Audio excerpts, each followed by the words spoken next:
Ambassador Velthar stood on the bridge of his flagship, watching the small alien vessel approach through the darkness of space. His four eyes focused on the primitive ship that moved slowly toward the meeting point.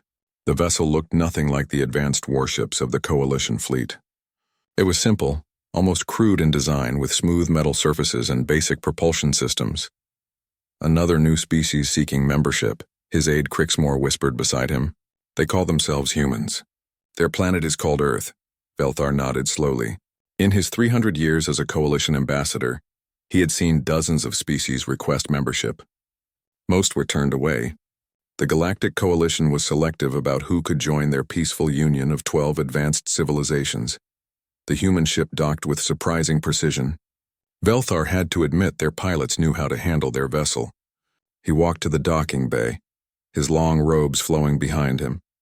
The Coalition had strict first contact protocols. Every new species had to prove they could contribute to galactic peace. The airlock opened with a soft hiss. 3 humans stepped through. Velthar studied them carefully. They were smaller than most Coalition species, with only 2 eyes and soft skin that showed no natural armor. Their bodies looked fragile, almost breakable. The leader stepped forward and bowed politely. Ambassador Velthar, the human said in heavily accented Coalition standard. I am Captain Kim Daeho of the exploration vessel Soul's Pride. This is my tactical officer, Commander Park Minji, and our xenobiologist, Dr. Choi Hyunwoo. Velthar examined each human. Captain Kim Daeho appeared middle-aged by human standards, with graying hair and calm eyes. He wore a simple blue uniform with minimal decorations. Commander Park Minji was younger, with sharp eyes that seemed to notice everything around her. Dr. Choi Hyunwoo looked nervous but excited, carrying a datapad filled with information about his species. Welcome aboard, Velthar said formally. The Coalition Council has agreed to observe your species' capabilities. You have 1 day to demonstrate why humanity deserves membership. Captain Kim Daeho smiled. It was an expression Velthar found strange. Most species approaching the Coalition showed either fear or arrogance. These humans seemed genuinely happy to be here. We are honored by this opportunity, Captain Kim Daeho replied. Dr. Choi has prepared a presentation about our species and our achievements. They moved to the main conference room. Velthar activated the recording systems. Everything would be transmitted to the Coalition Council for review. 12 species would judge whether humans were worthy of joining their peaceful alliance. Dr. Choi Hyunwoo began his presentation with obvious enthusiasm. He showed images of Earth, a blue and green world covered in water and land. The planet looked beautiful but unremarkable. Many Coalition worlds were similar. Humanity evolved from simple creatures over millions of years, Dr. Choi explained. We developed agriculture, then cities, then technology.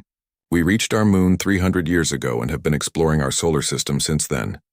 Velthar took notes. The timeline seemed normal. Most species followed similar patterns of development. Nothing stood out as exceptional. The presentation continued with human achievements.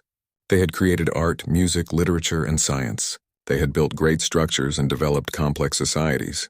Again, this was typical of most intelligent species. What makes humans unique? Velthar asked.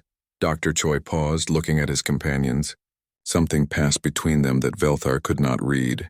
Captain Kim Daeho nodded slightly. We adapt quickly to new situations, Commander Park Minji answered. Humans can live in many different environments. We work well together when we need to solve problems. And we are curious, Dr. Choi added. We want to learn about other species and share knowledge. We believe cooperation makes everyone stronger. Velthar found their answer satisfactory but not impressive. He had heard similar claims from dozens of species. He noted that the humans spoke about cooperation and peace, which were important Coalition values. The presentation moved to human technology. They showed their space vessels, communication systems, and manufacturing capabilities. Everything was competent but not advanced compared to Coalition standards.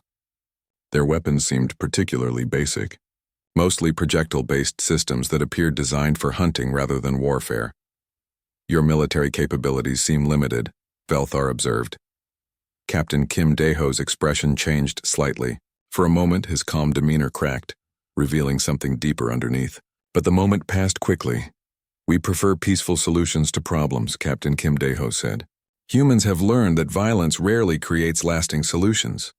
Velthar noted the captain's careful choice of words. Many species claimed to be peaceful, but few spoke as if they had learned this lesson through experience. The demonstration continued with examples of human culture. They showed music that ranged from gentle melodies to powerful rhythms that stirred emotions Velthar did not expect. Their art displayed incredible range, from realistic images to abstract concepts that seemed to capture complex feelings. What surprised Velthar most was the emotional range the humans displayed during their presentation.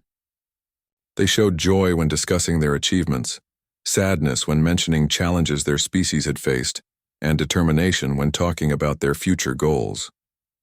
Most coalition species maintained calm, measured responses during formal presentations. "Your species seems highly emotional," Velthar commented. "Emotions drive us to achieve great things," Dr. Choi replied. "They help us connect with others and understand different perspectives. We see them as strengths, not weaknesses." This was unusual. Most advanced species had learned to control or minimize their emotional responses. The coalition valued logic and reason above feelings. As the presentation ended, Velthar found himself uncertain. Humans seemed peaceful and cooperative, which were positive traits. They were clearly intelligent and creative. But they also seemed unremarkable compared to other coalition species. They lacked the advanced technology of the Velnari, the natural abilities of the Thos, or the telepathic gifts of the Quintar. "Why should the coalition accept humanity?" Velthar asked directly. The three humans exchanged looks again. Captain Kim Daeho stepped forward. "Because we understand the value of what you have built here," he said quietly. "We know how precious peace is and how hard it can be to maintain. We want to contribute to something larger than ourselves." There was something in his voice that caught Velthar's attention. The captain spoke about peace as if it were something earned rather than natural. Most species viewed peace as the normal state of existence. The formal presentation concluded, and Velthar prepared his initial report for the Coalition Council. Humans appeared to be ideal candidates for membership. They were peaceful, cooperative, and eager to learn. Their technology was adequate for their current needs, and they showed potential for growth. He recommended accepting humanity into the coalition with provisional membership. They would be assigned to a quiet sector where they could integrate slowly with other member species. Sector 7 seemed perfect, with its 3 established colonies and peaceful reputation. As the humans prepared to leave, Dr. Choi approached Velthar with obvious excitement. "Ambassador, when will we know the Council's decision?" "Within 10 standard days," Velthar replied. "I believe your species will be welcomed into the coalition." As he watched the human vessel depart, Velthar felt satisfied with his recommendation. Humans would make good coalition citizens. They seemed harmless enough, and their enthusiasm for cooperation would benefit everyone. He had no idea how wrong he was about what humans truly were beneath their peaceful surface. 6 months had passed since the Coalition Council approved humanity's provisional membership. Ambassador Velthar guided his personal transport through the peaceful Sector 7, approaching the planet humans had named Saijuon. The name meant New Dawn in their language, which seemed fitting for their fresh start in coalition space. The human colony ship New Busan had arrived 3 months earlier, carrying 5,000 colonists. Velthar was conducting his routine inspection to ensure proper integration with the existing Threx and Quillen populations. Both species had been coalition members for over a century and were known for their gentle, scholarly nature. As his transport entered the planet's atmosphere, Velthar studied the settlement below. The human colony had grown rapidly, spreading across a fertile valley near the established Threx city of Mortek. Green fields surrounded neat rows of buildings, and construction vehicles moved constantly between work sites. Colony Director Lee Jiwan met him at the landing pad. She was a middle-aged human woman with kind eyes and calloused hands that spoke of hard work. Her simple work clothes were clean but well-worn. "Ambassador Velthar, welcome to Sejong," she said with a warm smile. "We are honored by your visit. Director Lee, I trust the integration process has proceeded smoothly," Velthar replied formally. "Better than we hoped," she answered. "Would you like to see what we have accomplished?" They walked through the human settlement together. Velthar was impressed by the organization and efficiency. Every building served a purpose and every space was used effectively. The humans had clearly planned their colony carefully. Engineer Yang Sunho joined them at the agricultural center. He was a tall, thin man with dirt under his fingernails and enthusiasm in his voice. He showed Velthar the irrigation systems that had transformed barren ground into productive farmland. "We have increased crop yields by 300%, Yang Sunho explained proudly. The Threx farming methods were good, but we added some techniques from Earth that work well in the soil." Velthar examined the complex network of pipes and channels that carried water across the fields. The system was more advanced than anything the Threx had built, yet it used simple materials that could be maintained easily. "The Threx farmers have been eager to learn," Yang Sunho continued. "They have taught us about local growing seasons, and we have shared our knowledge about soil management and water conservation." They visited the medical center next, where Dr. Nam So-young worked alongside Threx healers. She was a compact woman with steady hands and a gentle manner that put patients at ease. Her research lab contained specimens from both Earth and Sejong. "We have successfully adapted several Earth crops to grow in local conditions," Dr. Nam explained. "Potatoes, corn, and soybeans all thrive here with minor modifications. The Threx have been fascinated by our genetic techniques." Velthar watched her work with alien plant samples.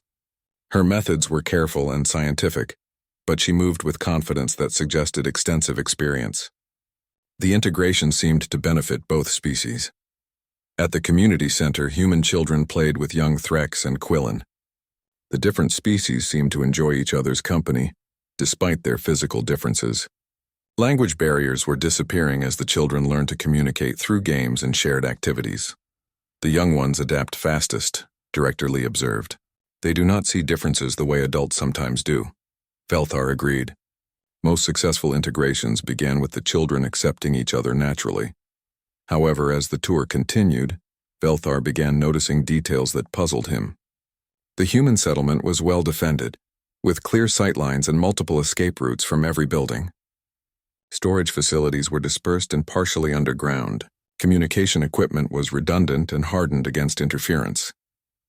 "Your construction methods seem unusually robust," Velthar commented. "We build things to last," Director Lee replied simply. "Earth taught us the value of solid construction." When they passed the school, Velthar heard children singing. The melody was beautiful but somehow sad, telling a story about people leaving their home forever. Several human adults stopped working to listen, and their expressions showed deep pain mixed with hope. "That is a traditional song from our homeworld," Director Lee explained quietly. "It reminds us why we are here." "Why did humanity leave Earth?" Velthar asked. "Your application mentioned exploration and growth, but there seems to be more to the story." Director Lee was quiet for a long moment. When she spoke, her voice carried weight that surprised him. "Earth had its troubles, Ambassador. We prefer to focus on building something better here." That evening, Velthar dined with the colony's leadership. Captain Kim Dae-ho had remained on Sejong to help establish the settlement. Commander Park Min-ji served as security chief, though Sector 7 had no security concerns. Dr. Choi Hyun-woo studied local wildlife with obvious fascination. The meal was pleasant, with humans sharing food from both Earth and their new world. The conversation covered farming techniques, construction projects, and scientific discoveries. Everyone seemed content with their new life, but Velthar noticed things that did not fit the peaceful picture. Commander Park Min-ji's eyes constantly scanned the room, noting entrances and potential threats that did not exist. Captain Kim Dae-ho spoke carefully about Earth, always changing the subject when pressed for details. Several colonists bore scars that looked like old injuries from violence.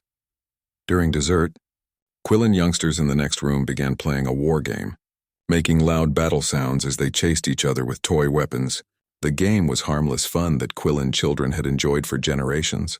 Commander Park Min-ji suddenly stood, her chair scraping loudly against the floor.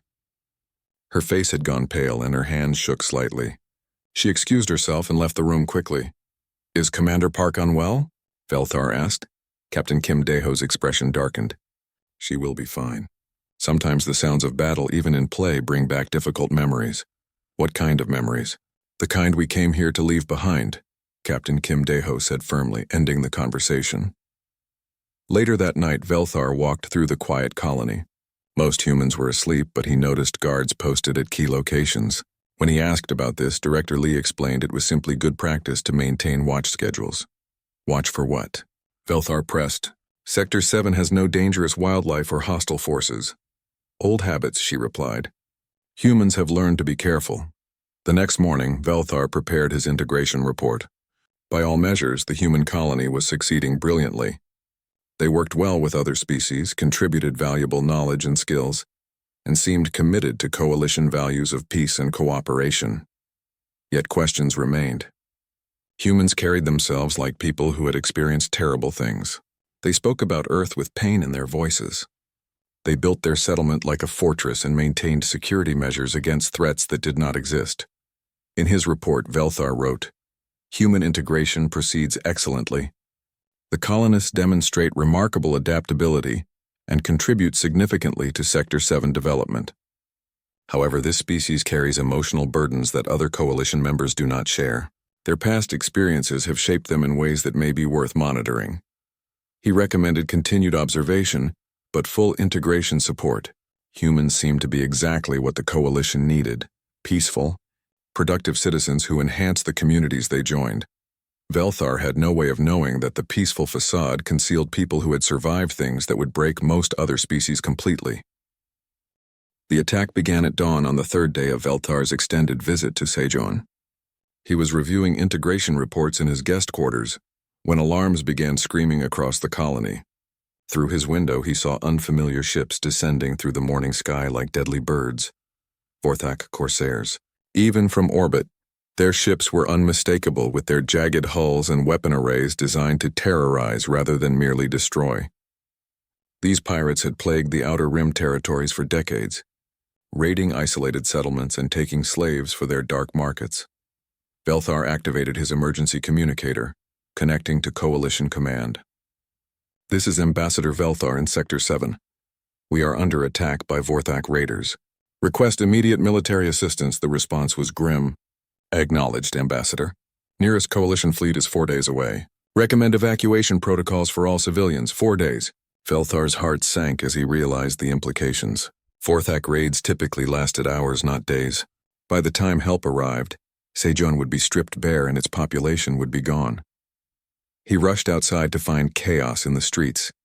Threx families ran toward their underground shelters, carrying crying children and precious belongings. Quillen elders moved slowly but steadily toward the evacuation centers they had drilled for but never expected to use. But the humans were not running. Colony Director Li Jiwan stood in the central square, speaking calmly into a communicator. Around her, humans moved with purpose rather than panic. They were not fleeing. They were organizing. "All families to designated safe areas," her voice echoed through the colony's speakers. "Construction crews to secondary positions. Agricultural teams to equipment preservation. Medical staff to emergency stations." Velthar approached her, expecting to help coordinate the evacuation. "Director Lee, we need to get everyone to the emergency shelters immediately." She looked at him with eyes that seemed older than they had the day before. "Ambassador, with respect, shelters will not save us from Vorthak raiders. They will simply make us easier to collect." "Then what do you propose we do?" Velthar asked desperately. "We fight." The word hit Velthar like a physical blow. Coalition species did not fight. They negotiated, mediated, and, if necessary, retreated until proper authorities could handle threats. Combat was left to trained peacekeepers who resolved conflicts with minimal violence. Engineer Yang Sunho appeared beside them, no longer the enthusiastic farmer Velthar had met yesterday. His posture was different now, alert and focused in a way that suggested hidden depths. "Director, perimeter teams are in position. Heavy equipment is being moved to strategic points. Dr. Nam is setting up triage stations." "What about the Soul's Pride?" Director Lee asked. "Captain Kim is bringing her around for orbital support. Commander Park is coordinating ground defense with the security teams." Velthar listened to this exchange with growing confusion. These were not the words of panicked civilians. This was military coordination of a sophistication he had never seen from coalition species. The first Vorthak landing craft touched down in the fields outside the colony. Raiders poured out, expecting the usual chaos and terror that preceded easy victories. Vorthak troops were brutal fighters, using fear as their primary weapon against peaceful populations who had never seen real violence. "What they found instead was silence. The colony appeared, deserted except for a few figures moving calmly between buildings. Raider Captain Grixtar, leading from the front as always, signaled his troops forward. Vorthak raids followed predictable patterns: terrorize the population, destroy resistance quickly, then systematically loot everything valuable. The first squad advanced toward the residential area. They reached the outer buildings without opposition, which was normal. Most species tried to hide rather than fight. Then the hidden world of human warfare revealed itself. The attack came from everywhere at once. Windows that had seemed empty suddenly erupted with precise gunfire. Rooftops that appeared abandoned became sniper positions. Underground passages that should have been shelters became tunnels for flanking attacks. Former farmer Bei Yunji emerged from what had been a simple grain storage building. But she no longer moved like a farmer. She moved like a soldier, leading a team of colonists who handled their weapons with disturbing familiarity. The Vorthak, masters of terror and intimidation, found themselves in a type of combat they had never experienced. Their enemies did not run screaming. They did not beg for mercy. They fought with calculated precision and a determination that shook the raiders to their core. Kang Minho, who had been listed as a maintenance supervisor, appeared in the colony's central area. But he was not running repairs now. He was coordinating defensive positions with hand signals and tactical communication that spoke of extensive military training. Second team, establish crossfire on the northern approach.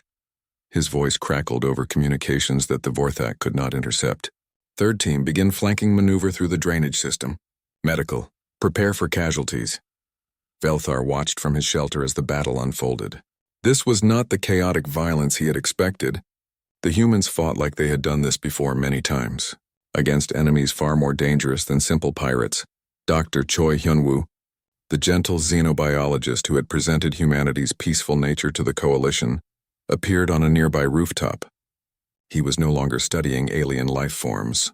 He was directing sniper fire with clinical precision, treating enemy soldiers as problems to be solved rather than lives to be taken. The Vorthak advance stalled as their easy raid became a grinding urban combat nightmare. These pirates were used to overwhelming weak opponents through superior firepower and terror tactics. They were not prepared for an enemy that fought back with equal ruthlessness and superior tactics. What are these creatures? Grixter roared over his communicator. They fight like they were born for war. Above the planet, the soul's pride revealed its true nature. What had appeared to be a simple exploration vessel suddenly bristled with weapons that should not have existed on a peaceful ship. Captain Kim Daeho's voice was calm as death as he spoke to the Vorthak fleet. Vorthak vessels, you are attacking a coalition colony. Withdraw immediately or face the consequences. The lead Vorthak destroyer responded with weapons fire, expecting to quickly eliminate the small human ship. Instead, they found themselves engaged with a vessel that maneuvered like a fighter, but hit like a battleship. Commander Park Minji coordinated the ground defense from the colony's command center. Her earlier nervousness was gone, replaced by the cold competence of someone who had commanded battles before. She spoke to her teams with the authority that came from leading people through life and death situations. Team 7, the raiders are trying to flank through the eastern ravine. Intercept and eliminate. Team 3, prepare explosive charges on the main bridge. We may need to deny them that crossing. Velthar realized he was witnessing something unprecedented in coalition history. A member species was not just defending itself. It was winning against overwhelming odds through superior tactics and unbreakable will. But what shook him most was not their effectiveness. It was their obvious experience. These humans fought like they had been doing it all their lives, because they had been. As the first day of battle ended with Vorthak forces retreating to regroup, Velthar finally understood that humanity had not told the coalition the whole truth about their nature. They were not peaceful because they had never known war. They were peaceful because they knew war too well. What we carry. The second day of the siege brought revelations that shattered everything Velthar thought he knew about humanity. He stood in the colony's command center, watching displays that showed tactical information with a sophistication that rivaled coalition military systems. Colony Director Lee Ji-won moved between stations with calm efficiency, making decisions that affected thousands of lives.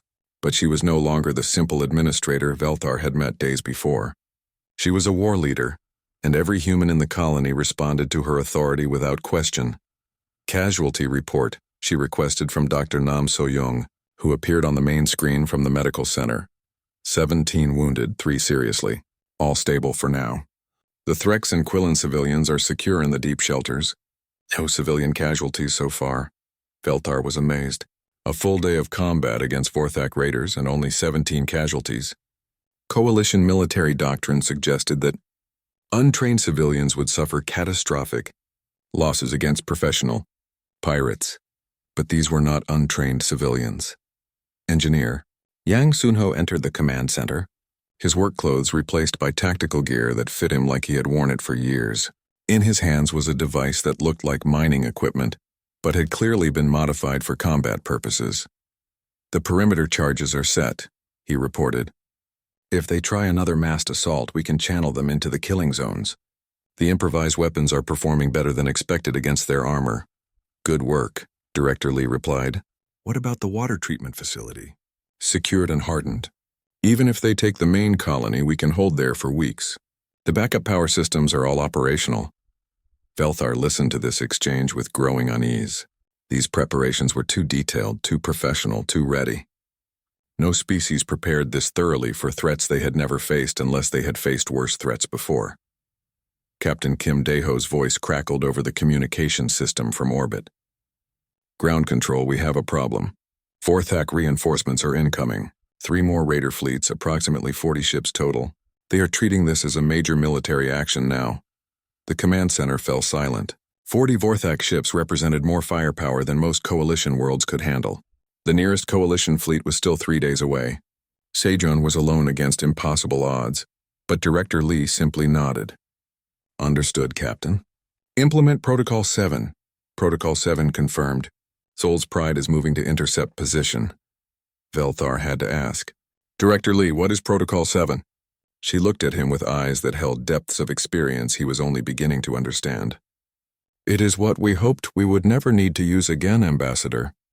It is what humans become when we have no other choice. Within hours, the colony transformed completely. Buildings that had seemed like simple structures revealed hidden purposes. The school became an ammunition depot. The community center became a command bunker. The agricultural storage facilities became weapons manufacturing plants. Dr. Choi Hyunwoo appeared in the command center, but he was no longer the nervous scientist who had presented humanity to the coalition. His manner was calm and focused, and he carried tactical displays showing enemy positions with military precision. Sniper teams are in final positions, he reported. We have clear fields of fire on all approach routes. The Vorthak favor frontal assaults, so they should come right into our prepared zones. What about their air support? Director Lee asked. Commander Park has prepared surface-to-air positions using modified industrial equipment. We should be able to deny them close air support for the first phase of their attack. Velthar stared at Dr. Choi in shock. You are a xenobiologist. How do you know military tactics? Dr. Choi's expression was grim. On Earth, everyone knew military tactics, Ambassador. We learned them as children. The same way other species learn mathematics or language, survival required it. That evening, as the colony prepared for the coming battle, Velthar found himself in conversation with several human colonists. What he learned changed his understanding of humanity forever. Bai Yunji had been a farmer on Earth, but she had also been a soldier for 20 years before that. Her knowledge of agriculture came from learning how to grow food in war zones, where supply lines were constantly disrupted. Kang Minho had been a maintenance supervisor, but his real expertise was in demolitions and defensive construction. He had built fortifications on dozens of worlds during humanity's expansion wars. Dr. Nam So-young was indeed a medical doctor, but she had learned her skills treating combat injuries in field hospitals under enemy fire. Her gentle bedside manner had been developed while working with soldiers who had seen too much death. Every human adult has military training. Director Lee explained to Velthar as they watched the sunset from the colony walls. It has been that way for over 1,000 years on Earth. We had no choice but to become a warrior species if we wanted to survive our own history. But your coalition application said humanity was peaceful. Velthar protested. We are peaceful, she replied firmly. But peaceful and helpless are not the same thing. We chose peace because we understand the true cost of war. As night fell, the Vorthak launched their assault. 40 ships descended on Sichuan like a dark storm, carrying thousands of raiders who expected to overwhelm the small colony through sheer numbers. What they found, instead, was a species that had been forged by conflicts that made Vorthak piracy look like children's games. The battle that followed was unlike anything in recorded coalition history. The humans did not just defend their colony, they turned it into a fortress that broke wave after wave of Vorthak attacks. Yang Sunho's improvised weapons tore through raider armor like paper. Bei Yunji led strike teams that hit enemy formations from unexpected angles, using tunnels and hidden passages that the Vorthak could not locate. Kang Minho's defensive positions channeled attacks into carefully prepared killing zones, where human firepower could achieve maximum effect. Above the planet, Captain Kim Dae-ho fought the Soul's pride against impossible odds. His single ship engaged multiple Vorthak destroyers simultaneously. Using tactics that defied conventional space combat doctrine, the ship danced between enemy formations, striking hard and disappearing before return fire could lock onto its position. Commander Park Minji coordinated the entire defense with communications discipline that would have impressed coalition military commanders. Her teams moved like parts of a single organism, anticipating each other's actions and supporting each other with seamless precision. But it was not their tactics or weapons that shook Velthar to his core. It was their attitude. The humans fought without hatred or anger. They eliminated enemy soldiers with the same calm efficiency they had shown, while building irrigation systems and planting crops. They took no joy in killing, but they showed no hesitation either. They fought like people who understood that sometimes violence was necessary to protect what mattered. "How can you be so calm?" Velthar asked Director Lee as explosions lit up the night sky. "Because we have done this before, Ambassador. Many times against enemies far worse than these pirates. We know that panic kills more people than bullets do." As the third day dawned, the Vorthak were in retreat. They had come expecting easy victims and found, instead, an enemy that fought with skills they could not match and determination they could not break. Grickstar's final transmission was filled with confusion and fear. "What are these creatures? They fight like demons, but they show mercy to prisoners. They destroy our ships, but they offer medical aid to our wounded. What kind of species masters war so completely yet claims to want peace?" Velthar finally understood. Humanity had not lied to the coalition. They truly were peaceful. But they were not peaceful because they were weak. They were peaceful because they were so devastatingly effective at war that they had chosen to transcend it. Unleashed. The fourth day brought news that chilled Velthar's blood. Long-range sensors detected massive Vorthak reinforcements approaching Sejong. Not just more raiders, but an entire invasion fleet. Over 100 ships carrying tens of thousands of warriors. Grickstar had called for help, claiming he faced a hidden coalition military installation. The Vorthak High Command had decided to turn what should have been a simple raid into a demonstration of power that would terrorize the entire sector. "They are bringing everything," Captain Kim Dae-ho reported from orbit, his voice tight with concern. "Battle cruisers, troop transports, support vessels. This is not a raiding fleet anymore. This is an army." In the colony's command center, Director Lee studied the tactical displays with expressions that revealed nothing of her thoughts. Around her, human colonists worked with the same calm efficiency they had shown throughout the siege. But Velthar could sense the tension beneath their composed surfaces. "Estimated time until they arrive?" she asked. 18 hours, Commander Park Minji replied from her position at the communication station. "Coalition reinforcements are still 36 hours away. We are on our own." The numbers were impossible. 5,000 human colonists, even fighting with skills that had amazed Velthar, could not stand against a full Vorthak invasion fleet. The mathematics of warfare were simple. They were outnumbered 20-1 by an enemy that had never known defeat. But the humans did not discuss surrender. They did not plan evacuation. Instead, they began preparations that revealed the true depth of their military heritage. Yang Sunho appeared in the command center, carrying blueprints that looked like they had been prepared long before the attack began. "The manufacturing centers are ready to begin full production. We can have heavy weapons operational within 12 hours. "What heavy weapons?" Velthar asked in confusion. Yang Sunho's smile was grim. "Industrial equipment has many uses, Ambassador. Mining charges become artillery shells. Construction vehicles become armored fighting platforms. Fabrication plants become weapons factories. Humans learned long ago to turn anything into instruments of war when necessary. Dr. Nam So-young joined them, her medical supplies replaced with chemical compounds that made Velthar nervous. Biological warfare preparations are complete.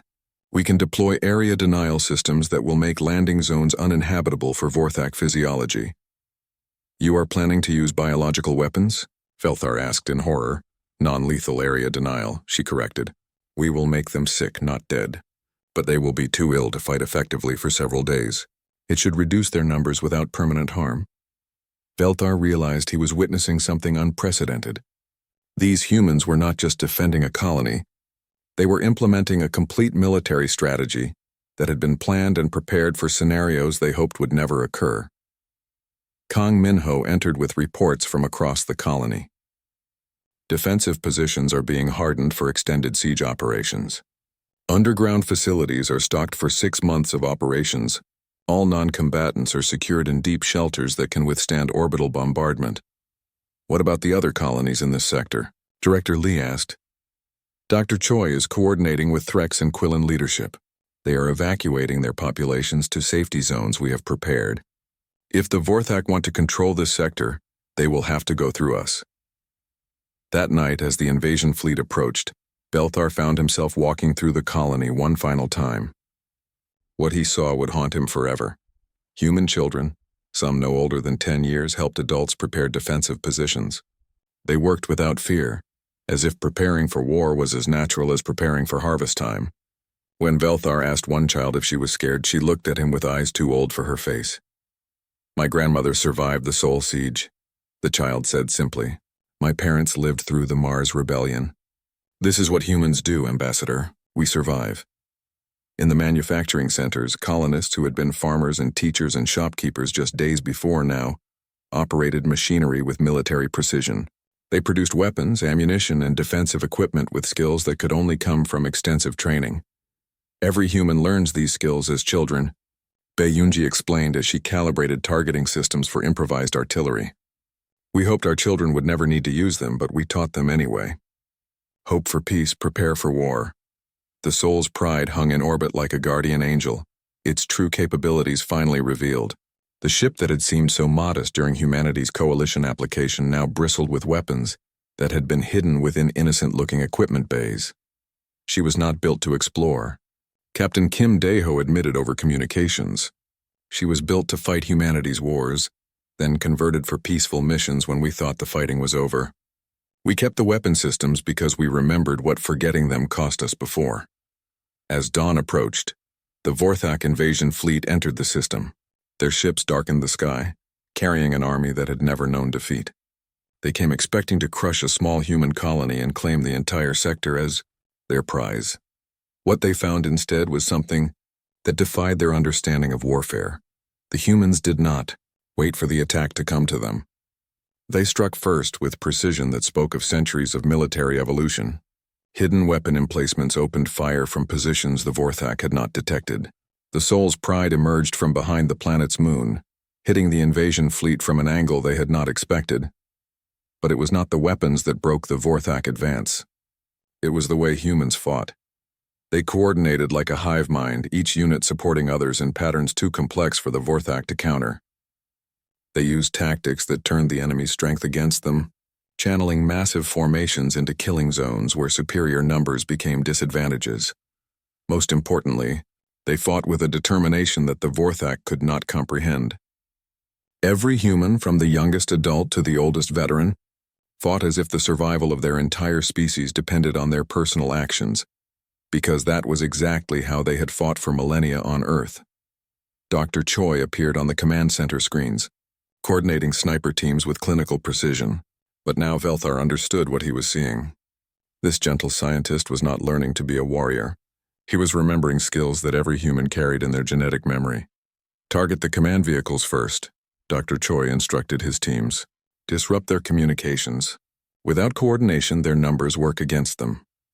The battle that followed lasted 3 days and shook the foundations of galactic military doctrine. The Vorthak, masters of shock tactics and overwhelming force, found themselves fighting an enemy that had perfected the art of war over countless generations.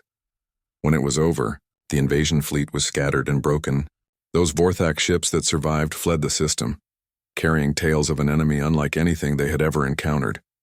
An enemy that fought like demons but showed mercy to prisoners. An enemy that could turn household tools into weapons of war.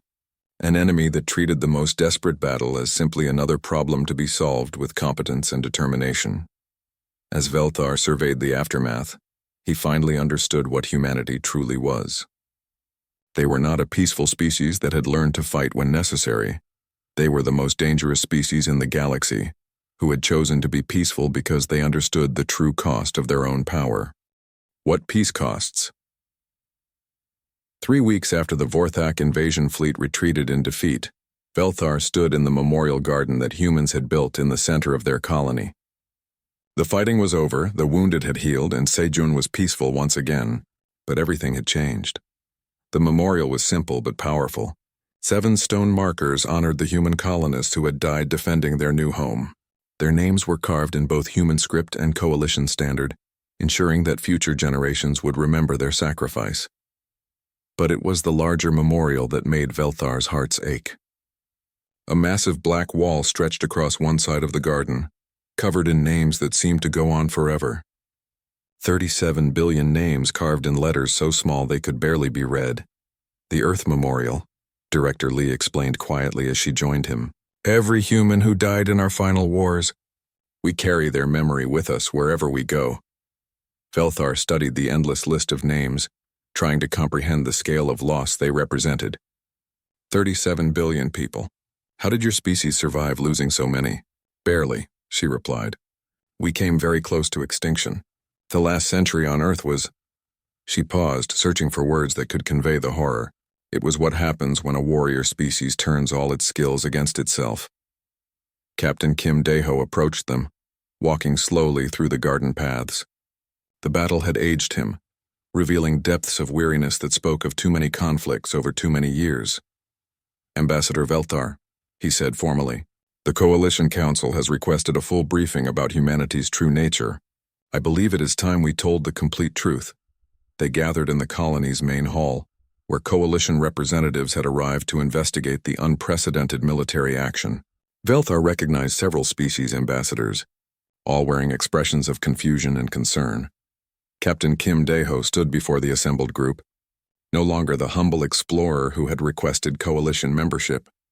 He was a military commander addressing his peers, and his words carried the weight of species-wide experience. Honored representatives, humanity owes you an explanation. We did not lie in our application, but we did not tell you everything about our history. He activated a holographic display showing Earth as it had been when humans first reached space. The planet was scarred and broken, its surface marked by the remnants of massive conflicts. Earth was dying when we left it, not from natural disasters or cosmic events, but from our own success at warfare. For 3,000 years, humanity fought wars that grew larger and more destructive with each generation. The hologram showed cities reduced to rubble, oceans poisoned by chemical weapons, and skies darkened by the smoke of burning continents. Coalition representatives watched in horrified silence as the true history of humanity unfolded before them. We developed weapons that could crack planets. We created diseases that could kill billions. We turned our intelligence and creativity toward destruction, until we nearly destroyed ourselves completely. Commander Park Minji stepped forward, her voice steady, but filled with pain. The Sol Siege lasted 14 years. 30 million people died defending a single city. The Mars Rebellion killed everyone on the planet twice over. The Luna incident nearly shattered our moon. Dr. Choi Hyunwoo activated additional displays showing human military technology that had been hidden during their coalition application. Weapons that could level mountains, ships that could fight entire fleets alone, tactics that turned civilian populations into armies overnight. Every human child learns warfare because we had to, he explained. For generations, survival meant being ready to fight at any moment. Parents taught children to use weapons before they taught them to read, because reading would not save them from the bombs. Yang Sunho's voice was quiet but clear. We fought over resources, over ideology, over territory, over pride. We fought because we were good at it and because we could not stop ourselves. We developed military technology faster than wisdom, and it nearly cost us everything. The coalition representatives sat in stunned silence as the truth sank in. They had welcomed into their peaceful union a species that had mastered warfare beyond their worst nightmares. "But you claim to be peaceful," the Threx ambassador protested. "Your application emphasized cooperation and diplomacy." "We are peaceful," Director Lee replied firmly. "But not because we never learned violence. We are peaceful because we learned violence too well." She walked to the memorial wall, placing her hand on the stone surface covered with billions of names. "These people died so that we could learn the true cost of war. Their sacrifice taught us that strength without wisdom leads only to destruction." Captain Kim Dae-ho continued the explanation. "The final war lasted 50 years and killed nearly half our species. When it ended, the survivors made a choice. We could continue the cycle of violence that had defined human history, or we could choose something different." "We chose peace," Commander Park Minji said, "not as weakness but as the ultimate expression of strength. We had proven we could destroy anything, including ourselves. Now we wanted to prove we could build something instead." Dr. Nam So-young emerged from the medical center, her healing work complete. "We left Earth not as conquerors seeking new worlds to claim, but as refugees seeking a chance to be better than our history. We hoped we would never need our military skills again." "But you kept those skills," Velthar observed. "You trained your children in warfare even while building peaceful colonies." "Because forgetting is how species die," Ba Yunji replied. "We remembered our military heritage not to glorify it, but to ensure we never needed to use it. Every human carries the knowledge of war so that our children might live in peace." Kang Minho stepped forward with data tablets containing information that made the coalition representatives pale. "These files contain humanity's complete military archives. Weapons designs, tactical manuals, strategic doctrines developed over millennia of conflict. We are sharing them with the coalition now because hiding them serves no purpose." "Why share such dangerous knowledge?" the Quillen ambassador asked nervously. "Because knowledge shared is knowledge controlled," Captain Kim Dae-ho replied. "We learned on Earth that secrets breed suspicion and suspicion breeds conflict. The coalition deserves to know exactly what kind of species they have accepted." Director Lee addressed the assembled representatives directly. "We ask for nothing more than we requested originally. A chance to live peacefully among you, to contribute our knowledge and skills to building something better than what we left behind. But now you also ask us to trust a species capable of destroying us all," the Velnari ambassador stated bluntly. "Yes," she replied without hesitation, "because trust is the only foundation on which real peace can be built. We could have hidden our true nature forever, let you believe we were harmless. Instead, we choose honesty, even knowing it might cost us our place here."